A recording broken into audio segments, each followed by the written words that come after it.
Mi queridísima amiga jurista ecuatoriana que vive en la ciudad de Quito, en la Capella, capital de la República. Además, carita de Dios. Además, experta en derecho legislativo, parlamentario. Realmente es una de las personas que de verdad sabe el teje y maneja el tema legislativo. Saludarla en primer lugar, querida Livia, a los tiempos que la veo, qué gusto de verla, aunque sea por esta vía, por Zoom. Buenos días, bienvenida a I99 y al programa Diálogo. Buenos días, estimado Eduardo, y un cordial saludo para quienes le acompañan en la mañana de hoy en la mesa, y un saludo también para quienes están conectados a esta hora de la mañana. Muy bien. Hay algunos temas que tratar con una dama y una experta en derecho, sobre todo constitucional. Yo estoy un poco preocupado y se lo quiero contar. Hace un momento estuvo por aquí Henry Cucalón, que es nuestro panelista de los días jueves, con quien hablamos de diferentes temas, pero sobre todo jurídicos. Antes saludamos a Jaime Velázquez, hermano querido, perdóname. No se preocupe, tranquilo. Por todo lo que pasa, tanto en la Asamblea como en el Consejo de Participación Ciudadana. Hace un momento conversábamos, Ramiro, Alberto, no llegaba Jaime aún con Henry Cucalón, respecto al asunto, lo venías escuchando, sobre el tema de lo que pasó con el juicio de la judicatura. Nadie hablaba del tema legal, sino que eran intereses del uno volver y del uno volver y otros querer cooptarla y otros defenderse, ¿no? Tanto así que Henry Cucalón hizo una buena definición, que Fausto Murillo le dijo a uno: señor, pero si usted está hasta con un juicio de repetición porque tuvo un tema legal cuando pusieron a la Pichicorte, uno de los interpelantes, o sea, durísimo. Y esta asamblea que tanto nos ha dado que hablar, porque Livia, penosamente, y lo hemos hablado con algunos legisladores actuales incluso, cada día como que la asamblea, en lugar de mejorar, es lo contrario, es peor, tiene... ¿Para qué vamos a decir lo que piensa la gente de ella o lo que siente? En fin, pero hay un tema que a mí sí me preocupó. Se lo comentaba a Ramiro y Alberto a primera hora, y tiene que ver con el asunto de una de las ternas que maneja hoy el Consejo de Participación Ciudadana, y que veo que por intereses políticos me da la impresión que la quieren demorar, o por cálculo político. Pongo el gran espectro y digo, uno de los objetivos de los nuevos aliados de la mayoría de la Asamblea es tratar, ya que no pudieron con el Consejo de la Judicatura, ir sobre la mayoría que hoy tiene el Consejo de Participación Ciudadana. Y ese es un tema que va a ir a la política, no lo vamos a discutir, no debe ser así porque debería ser el bien común, pero ya. Pero el asunto es que hay, mi querida Livia, una terna que envió, o dos, porque son de algunos, pero en el caso del procurador, del abogado del Estado, del que defiende a todos los organismos del país, repito, el abogado del Estado, el procurador, el presidente mandó una terna y noto que también se están demorando. Y le dan la vuelta, y le dan la vuelta. Como decía hoy de mañana de Iván Saquicela yo, pretendiendo que todos somos bobos y que ellos son inteligentes y que solamente ellos piensan, o que le importa un ápice lo que piensa todo el Ecuador, porque están prevalidos de un poder que tienen y no les interesa. Entonces yo quería un poquito hablar de esto. ¿Por qué el Consejo de Participación Ciudadana, en su concepto, cuando tiene una terna, hablo la del procurador, da tanto la vuelta, Livia? Buenos días, gusto de saludarlo una vez más. Bueno, nuevamente buenos días con todos. A mí me parece importante destacar de una de las competencias que tiene efectivamente el Consejo de Participación Ciudadana y Control Social, que es la designación de autoridades. Y mire usted, tan importante es esta facultad que tiene el Consejo de Participación Ciudadana y Control Social, que inclusive ya han habido declaraciones por parte de varios funcionarios del gobierno nacional en el sentido de que tal vez inclusive una de las preguntas del referéndum, que implicaría definitivamente una reforma de la Constitución, sería trasladar estas competencias, atribuciones, estas facultades a la Asamblea Nacional. Entonces, esto nos llama la atención en primer lugar porque significa que hay un cuestionamiento en torno a la forma como el Consejo de Participación Ciudadana y Control Social justamente está ejerciendo esta competencia desde el año 2008 en que está vigente la Constitución, porque el Consejo de Participación tiene dos mecanismos para esta designación. Por un lado, aquellos cargos que son objeto de procesos de selección a través de la integración de comisiones ciudadanas de selección y por otro justamente a través de estas ternas que son remitidas, en el caso del Procurador General del Estado, pues por el presidente de la República. Mire usted, justamente el cargo del Procurador General del Estado por mandato constitucional es uno de los cargos más importantes de acuerdo con el ordenamiento jurídico ecuatoriano, porque el artículo 237 de la Constitución le da al Procurador o Procuradora General del Estado como competencia la representación judicial del Estado, el patrocinio en todas las causas, el asesoramiento legal, la solución de consultas, controlar que los actos que realiza la administración pública estén sujetados a la ley. Entonces, es una investidura que existe en el nivel de toda la institucionalidad ecuatoriana que reviste realmente una atención, no se diga del Consejo de Participación Ciudadana, que implique definitivamente todo el compromiso para poder llevar adelante este proceso. Y entonces, efectivamente, ¿qué es lo que hemos visto? Que una vez remitida la terna por parte del presidente de la República, pues el Consejo de Participación Ciudadana aprobó un reglamento para que se pueda hacer la evaluación pertinente conforme a todas las regulaciones previstas en los procedimientos de selección. Y en esa línea, pues los tres postulantes, de lo que se tiene conocimiento y que inclusive ha sido difundido a través de los medios, pues de los tres postulantes, dos estaba pendiente de que cumplan con la entrega de algún documento a través de la función ejecutiva, pues hasta el momento no se ha difundido si esos requisitos se han cumplido o no, si efectivamente esa documentación ha sido remitida o no. Y en esa línea, pues está pendiente de que conozcamos qué va a pasar con esa terna. Me adelanto a decir... Por favor. Que, sí. Me adelanto a decir que conforme con lo que prevé ese propio reglamento para el proceso de designación del Procurador General del Estado, en caso de que dos postulantes pues no cumplieran con los requisitos, pues el propio reglamento prevé que se debe terminar de completar la terna. Entonces, estamos pendientes como ciudadanos. Seguramente lo que está pasando al interior del Consejo de Participación Ciudadana y Control Social es también estos conflictos que no hace mucho terminaron de solventarse en una decisión del Pleno respecto de la designación o no, de la actuación o no respecto a esta terna que fue remitida por el presidente de la Corte Nacional de Justicia, ¿no es cierto? Y obviamente la preocupación que deben tener en torno a este juicio político que también está pendiente al interior de la Asamblea Nacional, pero de forma alguna deberían descuidar pues el ejercicio de esta competencia fundamental en materia de designación. Es increíble, Íñigo Salvador, que hizo una muy buena labor, terminó para lo que estaba, sí, su función es el 31 de julio y ya debió haber avanzado, está él trabajando hasta que lo reemplacen. Pero lo que me sorprende, Livia Rivas, es que en el caso del primer postulante, él sí entrega toda la documentación. Sin embargo, el segundo, tercero, para Procurador General del Estado, no entregan un certificado que es súper importante y válido, que es el que no hayan sido afiliados 10 años a un partido político. ¿Qué sucede si no enviaron este certificado? ¿Qué pasa con esto, por favor, doctora Livia Rivas? Este reglamento que ha sido aprobado por el Consejo de Participación Ciudadana, pues lo que prevé es que obviamente se le da un término a la función ejecutiva para que remita esta documentación faltante. Como le digo, hasta el momento no tenemos conocimiento si a nivel de la función ejecutiva ya se remitió esta documentación.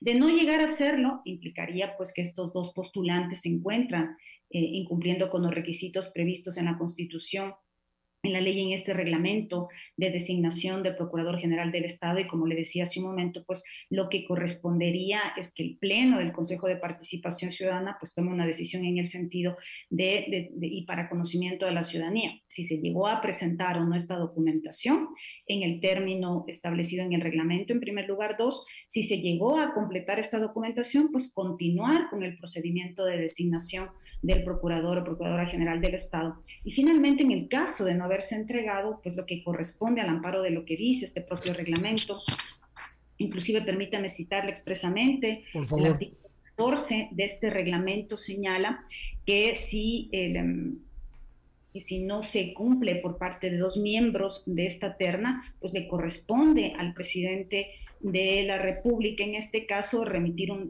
los nombres de 2 postulantes adicionales con los que se completaría. De forma tal que estamos como ciudadanos a la expectativa de este proceso, que es fundamental. Mire usted la relevancia de este cargo, que es el que ejerce nuevamente esta representación judicial del Estado, no solo en cortes nacionales, cuando el Estado es demandado, sino también en cortes internacionales.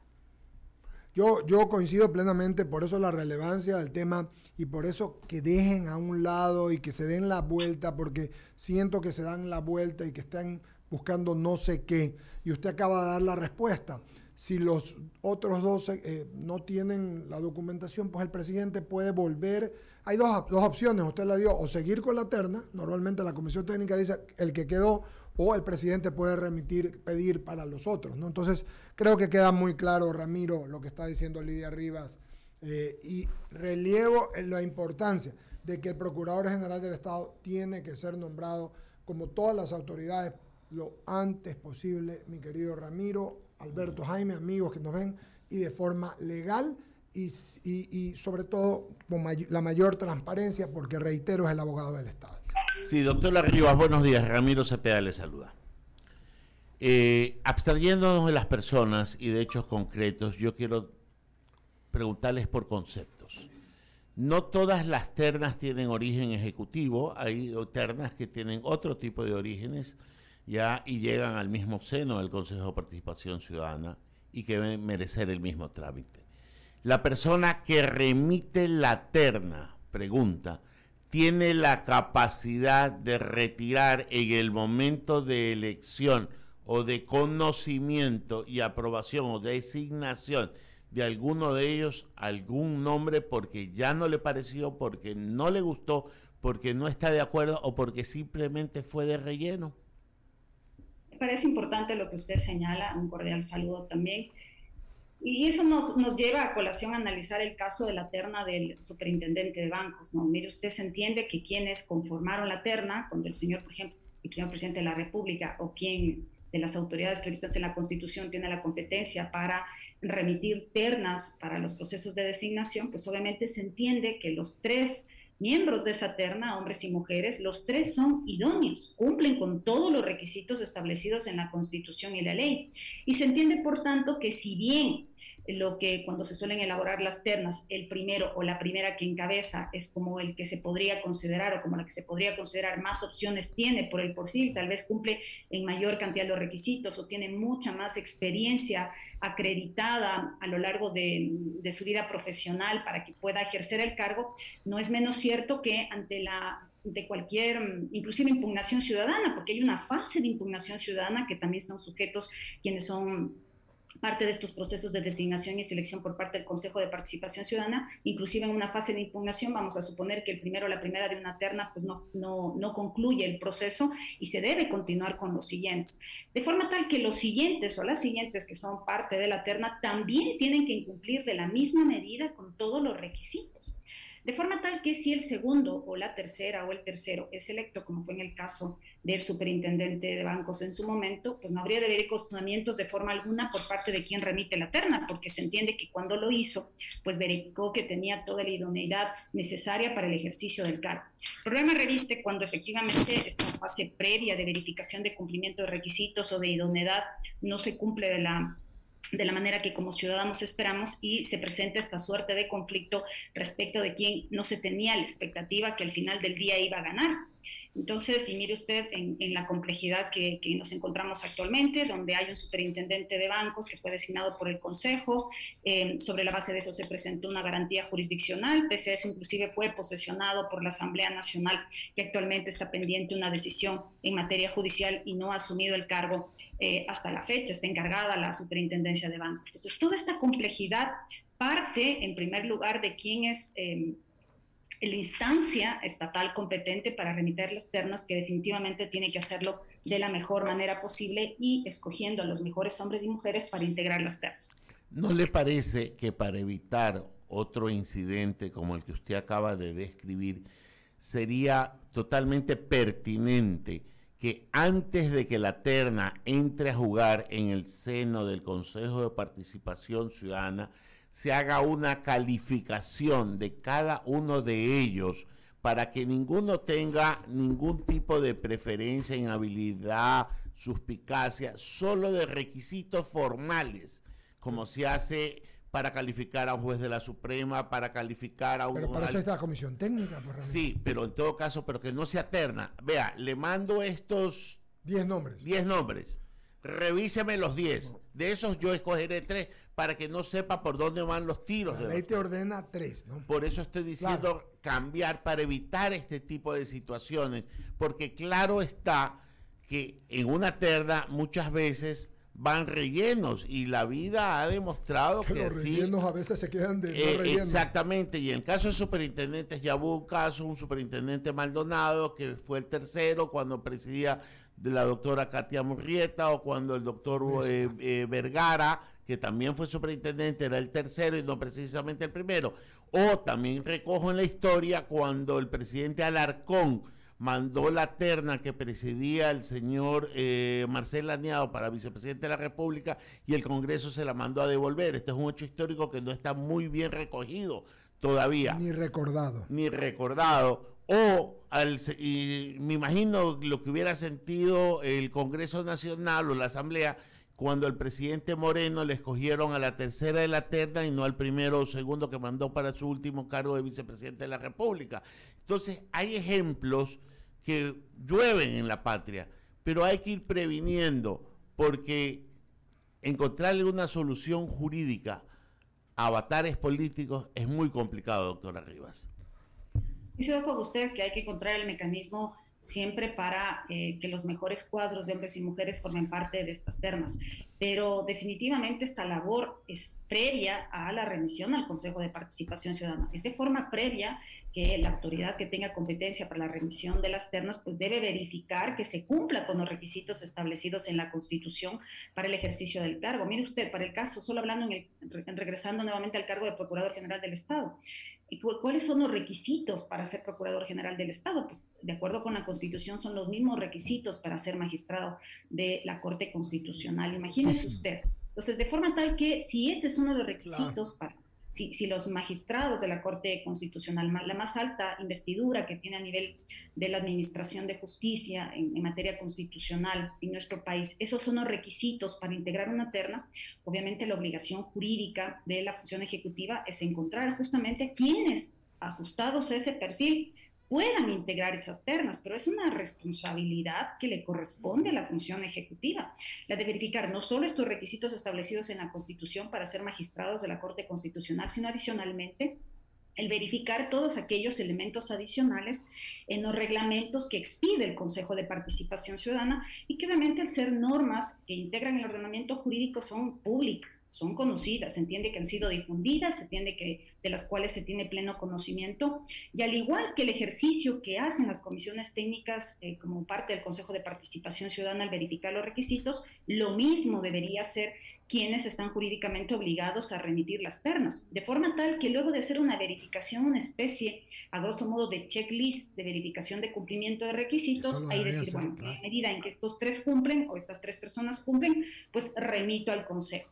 Esto sí evitará definitivamente que al hacer el análisis, las comisiones técnicas encargadas de los procedimientos de selección, pues lleguen a presentar informes donde obviamente están cumpliendo con su labor, que es indicar que alguno no cumple los requisitos.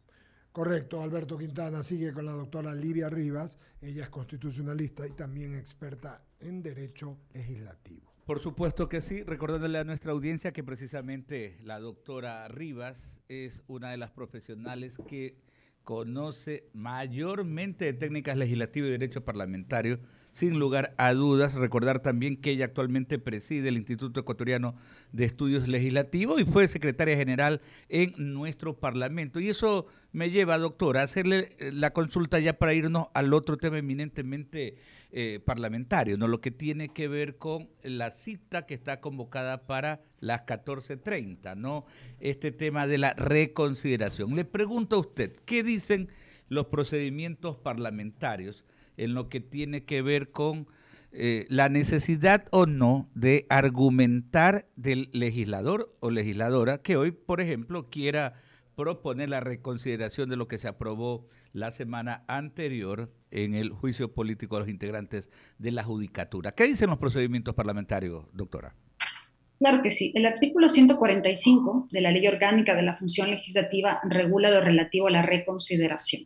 ¿Qué es lo que dice esta norma? Que se podrá solicitar la reconsideración sin necesidad de argumentación por parte de cualquier asambleísta respecto de lo aprobado o improbado por el Pleno de la Asamblea Nacional. ¿En qué momento se lo puede solicitar? ¿En la misma sesión o en la siguiente sesión? Y finalmente, ¿cuántos votos se requiere para que proceda la reconsideración? Pues se procede, la posibilidad de que se apruebe la reconsideración se da en la medida en que se cuente con mayoría absoluta, es decir, al menos 70 votos. ¿Qué significa esto? Lo que permite la reconsideración de llegar a ganarse con 70 votos es que se revise la decisión de fondo. ¿Cuál es la decisión de fondo en este caso en particular? Y ya han adelantado varios legisladores y habrá que ver si el transcurso de hoy efectivamente se llega a presentar esta solicitud de reconsideración, pues volver a tomar votación respecto de la moción de censura y destitución de los miembros del Consejo de la Judicatura que fueron sujetos de juicio político. Esa es la decisión de fondo. Solo en la medida en que, en primer lugar, se llegarán a alcanzar los 70 votos para que se apruebe la reconsideración y solo en la medida de que se obtengan 92 votos para esta decisión de censura y destitución, pues efectivamente podría llegar a configurarse la salida de los miembros del Consejo de la Judicatura. Habrá que ver qué es lo que pasa. Ha habido mucha discusión en torno a si habrá o no los votos para la sesión de hoy y en cuál de estas sesiones se debería presentar. Claro. Pues si nosotros pensamos eso, justamente los antecedentes debería ser en la sesión nueva que se realiza en la tarde de hoy. Claro, a las 2:30, por eso anotaba, ¿no? Porque así dice la convocatoria. Y ahí, en esa misma pregunta, ¿qué ocurre, no? Porque está pues establecido, pues consta en actas quiénes fueron los asambleístas que votaron por una y por otra posición en ese momento. Me refiero a la sesión plenaria del jueves de la semana anterior.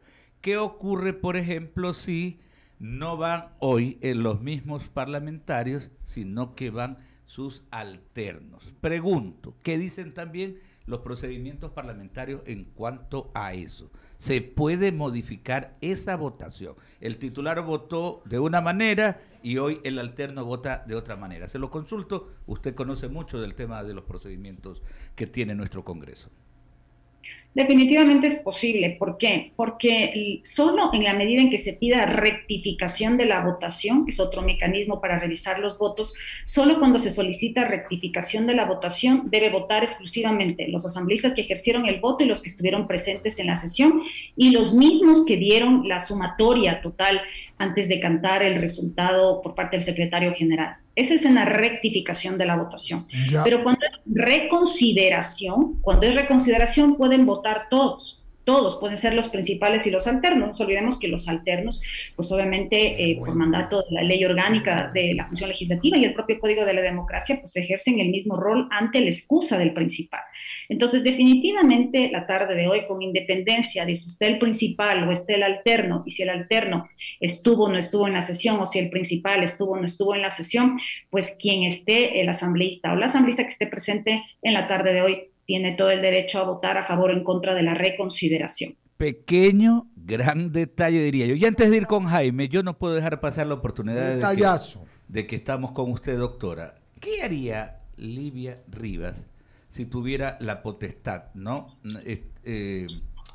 de hacer alguna modificación al trabajo de nuestro Parlamento. ¿A qué me refiero? Vemos de la forma como actualmente se trabaja. Ayer había denuncias, por ejemplo, de que hay pipones, de que hay mucha gente que ni siquiera marcan o alguien les marca, pero no laboran. Para mejorar el trabajo parlamentario en nuestro país, ¿qué se debería hacer, doctor? Usted ha estado en una instancia esencial, fundamental, que es la Secretaría General, desde ahí ha podido ver mucho. ¿Cómo mejoramos el nivel? Porque lo que hacen o dejan de hacer los equipos de apoyos es fundamental. Aquí vivimos el cuento de que no, que cada parlamentario tiene el chance, el derecho de tener un asesor aquí, un asesor acá, etcétera, etcétera. Pero lo que no vemos es calidad del trabajo parlamentario. ¿Qué puede usted recomendar, doctora? Bien, yo creo que en primer lugar hay que considerar la calidad de la representación. Y yo sí creo que una de las graves falencias que tiene actualmente el Código de la Democracia en el tema de designación de los asambleístas en general, de las autoridades de elección popular, y regresando al caso de los asambleístas en particular, es que recordarán ustedes que en las últimas elecciones antes de estas, en las que se conforma el actual Parlamento ecuatoriano, nosotros teníamos la posibilidad de elegir entre listas, de forma tal que si nosotros queríamos o considerábamos idóneo a un candidato, el primero, el cuarto, el quinto puesto de la lista, pues nosotros votábamos. Ahora, con estas reformas al Código de la Democracia que realizó la Asamblea anterior, pues definitivamente hemos perdido toda posibilidad por parte de los ciudadanos y la responsabilidad radica exclusivamente en los partidos y movimientos políticos que son quienes se ubican en los primeros puestos de las listas y con opción obviamente el primero o la primera de la lista o el segundo y máximo el tercero dependiendo obviamente del tema poblacional en el caso de las provincias, pero la posibilidad de que alguien más abajo de las listas tenga opción de integrar el Parlamento, por más buen perfil que sea, pues prácticamente resulta imposible.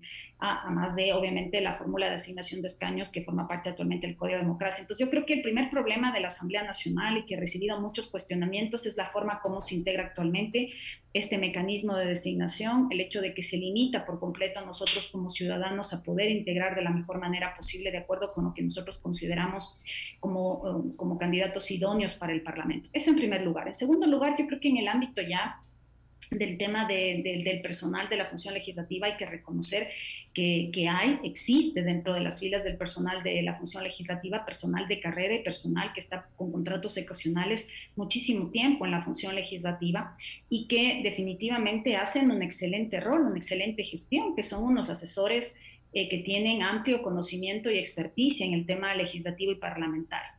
Y que efectivamente también llega a la parte técnica a decisiones de naturaleza política, porque obviamente en la Asamblea Nacional, si bien está la parte técnica, también al final del día hay una decisión política. Y a veces esas decisiones políticas no van de la mano de lo técnico. Y por otro lado, sí existen, y con eso termino, y sí existen controles al interior de la función legislativa, existen requisitos para ocupar los cargos de asesores, de asistentes. Obviamente, si es que al interior de la Asamblea no se están haciendo las verificaciones correspondientes para garantizar que efectivamente los mejores cuadros están al servicio de los legisladores, pues habrá que hacer los ajustes necesarios. Perfecto, permítame que Jaime Velas que tiene otras inquietudes para usted. Gracias, doctora, bienvenida, la verdad es que es un placer tenerla por acá. A ver, si bien es cierto, hacer un cambio en el Código de Democracia o reformar el Código de Democracia para que los asambleístas cumplan ciertos requisitos es complicado porque la Constitución habla de que es libre todo ciudadano de poderse postular a un cargo público, o mejor dicho, a una autoridad, o en este caso ser asambleísta. ¿Cómo hacer para cambiar la Constitución o no? Bueno, en ese caso particular recordarán que hubo una iniciativa ciudadana en el periodo legislativo anterior que planteaba justamente, por un lado, reformar la Asamblea Nacional, convertirla en 2 cámaras, y por otro, se planteaba que uno de los requisitos para integrar el Senado, que era la Cámara Alta, era modificar los requisitos para ser candidatos asambleístas, en ese caso los senadores.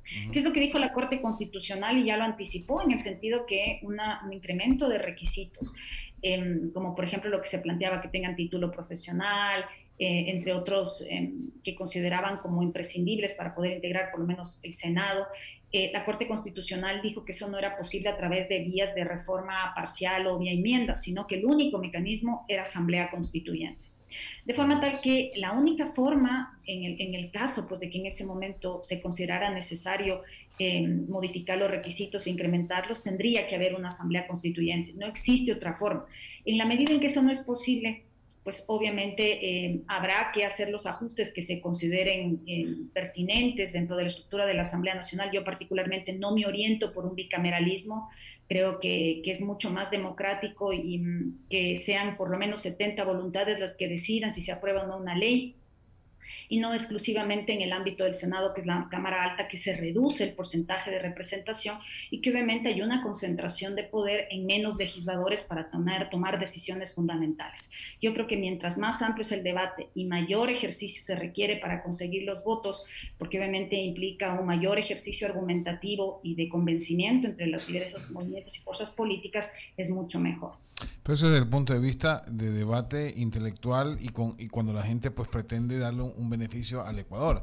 Pero hemos visto una vergüenza en la Asamblea que eso no es debate, eso realmente es intereses personales o partidistas, ¿no, verdad? Que toman decisiones que van en perjuicio de la población y no les interesa ni siquiera los votantes que fueron los que le dieron la oportunidad de estar en esa asamblea. Entonces, ante eso, si todo está fallido, ¿qué hacer? Pues, mi querida doctora, porque la verdad es que yo entiendo su posición, pero realmente en el Ecuador creo que no estamos preparados para eso. O cambiamos la ley o cambiamos la constitución o hacemos algo, porque realmente esto es una desgracia como país. Sí, y mire usted, una de las grandes preguntas que yo personalmente me hago es cómo vamos a poder debatir y si al final del día esta pregunta que dice relación con el traslado de las competencias del Consejo de Participación Ciudadana y Control Social a la Asamblea Nacional va a llegar a buen puerto. Habría que ver cuántos ciudadanos, dado esta pugna permanente entre el Ejecutivo y el Legislativo, llega a considerar que al plantearles la pregunta de que las competencias del Consejo de Participación Ciudadana se trasladen a la Asamblea Nacional, esta competencia de designación, que hay que considerar que era originaria. En el Congreso anterior, antes del 2008, era el Congreso Nacional el que designaba, el que nombraba las máximas autoridades de todas las instituciones y organismos de control. Ahora eso cambió desde el 2008 y si es que se llegan a trasladar estas competencias, pues obviamente habrá que garantizar que al interior de la función legislativa pues sean los procesos más transparentes, más idóneos, con la finalidad de que obviamente pues resulten designados o designadas pues las máximas autoridades, inclusive con mecanismos mejores y diferentes a los que actualmente pasa con el Consejo de Participación Ciudadana. No podemos pasar de una serie de cuestionamientos que tenemos con el Consejo de Participación Ciudadana y Control Social respecto de los procesos de designación y selección de autoridades para llegar a la Asamblea Nacional y nuevamente mantenernos en una crítica permanente de la forma como se lo hace. O sea, si es que se va a hacer este cambio, definitivamente tiene que ser un cambio fundamental, un cambio que nos garantice a los ciudadanos que la Asamblea Nacional va a cumplir con este rol de la mejor manera posible. Doctora, la última pregunta antes de cerrar, por favor. Querido Eduardo. ¿Usted estaría de acuerdo con hacer una sola pregunta a la población? Es decir, irnos por reemplazar esta constitución que tenemos garantista por la constitución anterior. ¿Sería eso una manera para que luego se puedan hacer los cambios o realmente usted cree que la situación es bastante complicada y eso no se puede hacer? No es posible hacer una pregunta. A ver, primero, hay dos mecanismos para consultar a la ciudadanía. El uno es la consulta popular, que entiendo parecería que son 2 o 3 preguntas las que se realice por consulta popular. La consulta popular implicaría que el presidente de la República podría preguntarle a la ciudadanía lo que considere pertinente. Eso dice la Constitución, que el presidente puede poner en consideración del pueblo preguntas sobre los asuntos que considere pertinentes. Y eso puede ser pues reformas de índole legal o reformas estructurales o consultas generales, dejando a la Asamblea Nacional que haga variaciones normativas. Y el otro, que también ha anticipado varios funcionarios del gobierno, es el referéndum. El referéndum que está atado a un procedimiento de reforma constitucional, respecto del cual hay 3 mecanismos: la enmienda, la reforma parcial y la asamblea constituyente. Y en este caso en particular, pues obviamente habrá que ver si las preguntas que se presentan por parte del presidente de la República están enmarcadas en lo que es la enmienda. Eso permitiría definitivamente, si es que no se modifica la estructura del Estado, si no se genera una vulneración, afectación a las garantías y los derechos garantizados en la Constitución, podría proceder vía enmienda. Y en esa línea nos podrían consultar a nosotros como ciudadanos pues varias preguntas en torno a varias modificaciones que se podrían realizar al texto constitucional, pero no se nos podría consultar de forma alguna, y de hecho estoy segura que la Corte Constitucional pues no daría la vía libre. Hay que recordar que se requiere un dictamen previo de la Corte Constitucional. La Corte Constitucional pues no viabilizaría de forma alguna, porque no sería posible que una de las preguntas incluya dejar de lado la Constitución que tenemos y regresar a la del 98. Y más allá hay que considerar que hay un tema de fondo. La Constitución que nosotros tenemos es sumamente garantista y nos concede una serie de supuestos jurídicos adicionales que no prevé la Constitución del 98, una organización estatal que no prevé la Constitución del 98. Y si bien es cierto, pues pueden haber cuestionamientos en torno a la norma que actualmente rige, sin lugar a dudas, particularmente, y obviamente con esto pueden desistir, no pueden estar de acuerdo conmigo varios juristas, obviamente en eso podemos tener criterios contrapuestos. Yo personalmente creo que la Constitución del 2008 supera sobremanera la Constitución del 98. Ese es mi particular punto de vista. Ahora, ¿cómo se aplica? Pues es lo que nos tienen varios cuestionamientos a nivel jurídico y político. Que eso es demasiado garantista, creo yo, para lo que está bueno, pasando. Pero es el concepto de Livia. Está bien, el tuyo y respetable. Está bien. Gracias, mi querida Lidia. Le agradezco a Lidia Rivas su gentileza del concurso estos momentos y de habernos ilustrado en todos los temas que hemos conversado. Yo también pienso que el Ecuador está cansado y la verdad es que de eso trató el Comité de Reinstitucionalización, de mejorar, de desaparecer organismos que no tienen razón de ser y de hacer una bicameralidad. ¿Qué diferencia fuera que las autoridades fueran nombradas por un Senado con gente calificada, como decía usted, y con probada moral, para que no tuvieran los problemas que tuvimos antes con las asambleas y que han dado muchos de los consejos con muy pocas excepciones? Yo creo que sí, y hay muchas cosas más. En todo caso, y gracias por ilustrarnos también con el tema del procurador, seguiremos conversando. Gracias por estar con nosotros, Lidia Rivas, aquí en I99 TV, en I99 FM 98.9. Le mandamos un abrazo y seguiremos conversando. Un abrazo, Lidia. Muchas gracias. Muchas gracias a ustedes. Un buen día. Gracias. Muy bien, ahí está. Pagamos corte comercial. Regresamos.